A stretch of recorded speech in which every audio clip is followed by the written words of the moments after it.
Baik, Assalamualaikum warahmatullahi wabarakatuh. Alhamdulillahirobbilalamin wa bihi nasta'in wa ala umuri dunya waddin wa ala alihi washabihi ajmain amma ba'du. Yang saya hormati dosen pengampu mata kuliah hukum pidana Bapak Muhammad Ramdhani SHMH dan teman-teman yang saya banggakan serta saya cintai. Perkenalkan, nama saya Rasma, NIM 210265 dari kelas RRA Prodi Ilmu Hukum Universitas Nugraha semester 2. Di sini saya akan menguraikan serta menjelaskan jawaban UTS hukum pidana saya. Di antaranya yaitu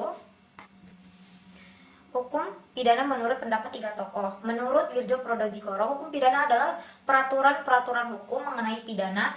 Pidana diartikan sebagai hal yang dipidanakan, yaitu oleh instansi yang berkuasa dilimpahkan kepada seorang oknum sebagai hal yang tidak enak dirasakan dan juga hal yang tidak sehari-hari dilimpahkan. Menurut Mualjatno, hukum pidana adalah sebagian daripada keseluruhan hukum yang berlaku di suatu negara, yang mengadakan dasar-dasar aturan-aturan untuk menentukan perbuatan-perbuatan mana yang tidak boleh dilakukan, dengan disertai ancaman atau sanksi yang berupa pidana tertentu bagi barang siapapun melanggar larangan tersebut. Menurut Simon, hukum pidana adalah kesemuanya perintah-perintah dan larangan yang diadakan oleh negara dan yang diancam dengan suatu nestapa atau pidana.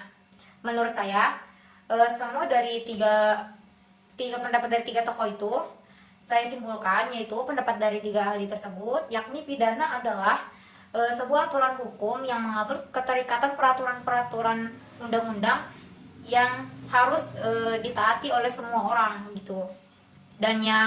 Dan saya akan menguraikan jawaban soal hukum pidana saya yang nomor 2. Nah, soal nomor 2 itu macam-macam ilmu bantu dalam hukum pidana.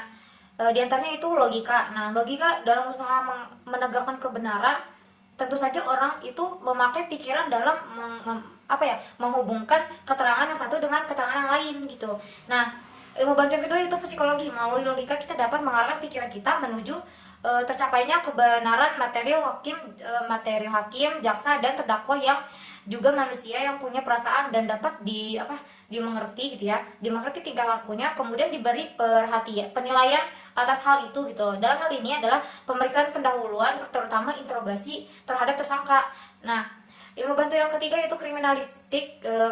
Kalau psikologi sebagai ilmu pembantu dalam hal menghadapi manusianya, yaitu tersangka atau terdakwanya, maka kriminalistik dalam menilai fakta-faktanya. Fakta-fakta yang didapat oleh hakim harus dapat dikonstruksikan sebelum ia menjatuhkan putusannya gitu.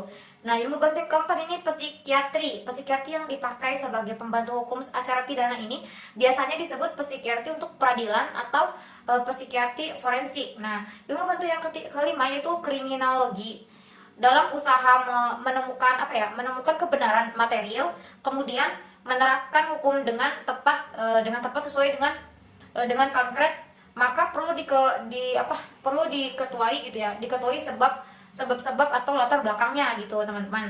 Nah, saya akan menjelaskan jawaban UTS hukum pidana saya yang ketiga. Nah, dalam hukum pidana ini nullum delictum nulla poena sine lege poenali, yang artinya lebih dikenal tidak ada delik tanpa adanya peraturan terlebih dahulu. Nah, maksudnya adalah asas tersebut lebih dikenal dengan asas legalitas.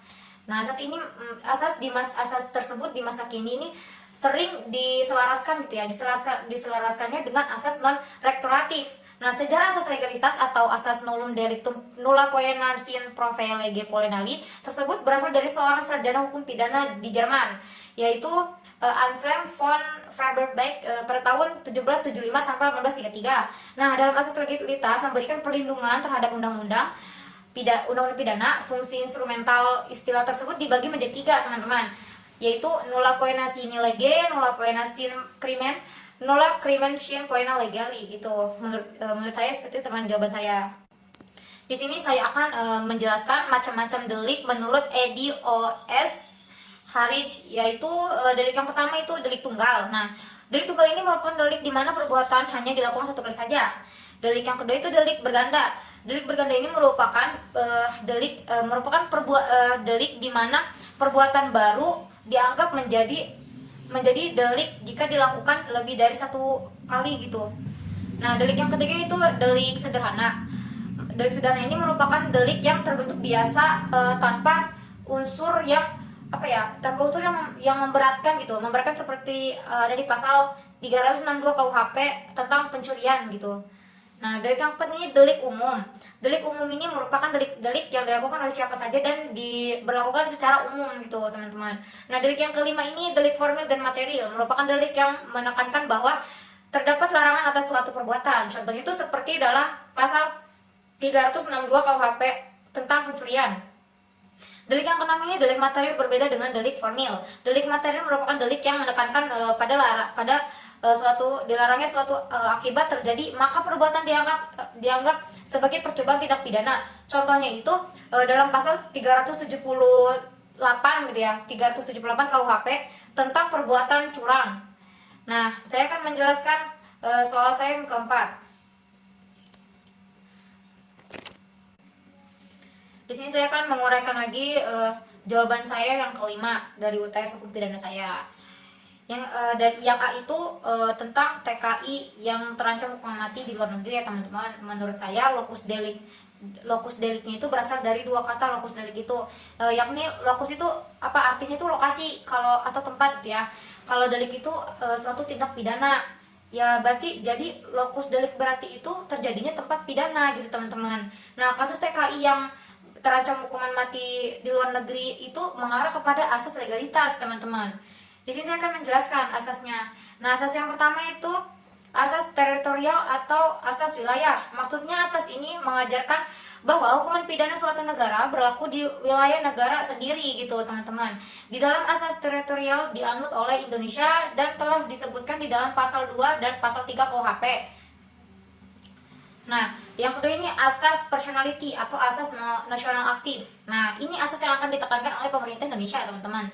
Bagaimana pemerintah Indonesia itu harus melindungi TKI-TKI itu yang terancam hukuman mati gitu, menggunakan asas nasional aktif. Nah, jadi asas personalitas bertumpu pada kewarganegaraan atau pelaku tindak pidana. Artinya hukum pidana atau pidana suatu negara, artinya gini, hukum pidana suatu negara mengikuti kemanapun warga negaranya gitu. Jadi dalam hal ini contohnya gini teman-teman, si orang A ini pergi ke luar negeri. Nah, orang yang A ini dia itu melakukan tindak pidana gitu, melarang hukum di negara tersebut.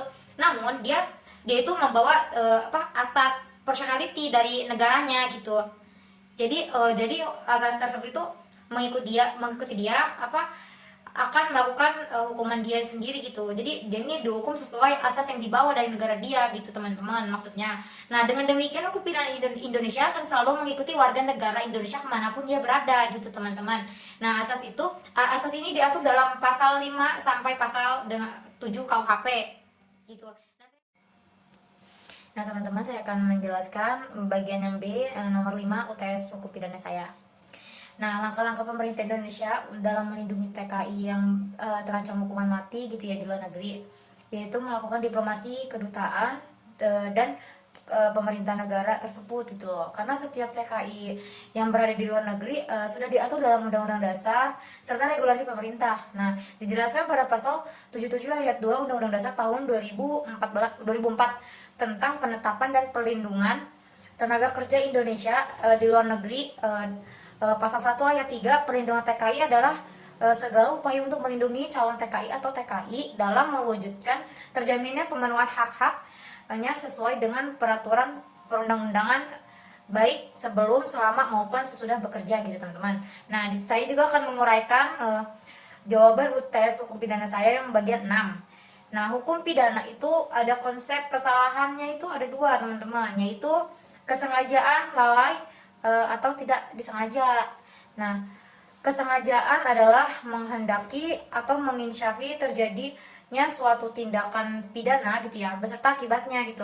Sedangkan lalai yaitu sebagai situasi di mana seseorang seharusnya melakukan tindakan penghati-hatian gitu ya, tidak melakukan tidaknya adanya kehati-hatian dan seharusnya melakukan dugaan namun tidak melakukannya gitu. Orang tersebut yang melakukan kelalaian serta kesengajaan dalam konsep kesalahan dalam tindak pidana gitu teman-teman. Nah, mungkin ini saja yang dapat saya jelaskan serta uraikan dari ke-6 soal UTS Hukum Pidana saya. Terima kasih kepada Bapak dosen Muhammad Ramdhani SHMA dan teman-teman semua yang telah menonton video saya.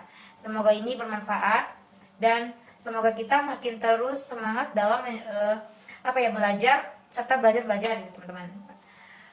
Baiklah, saya akhiri dari saya Rasmah, Kelas Hukum RRA, Prodi Ilmu Hukum semester 2 Universitas Pemirah. Wassalamualaikum warahmatullahi wabarakatuh.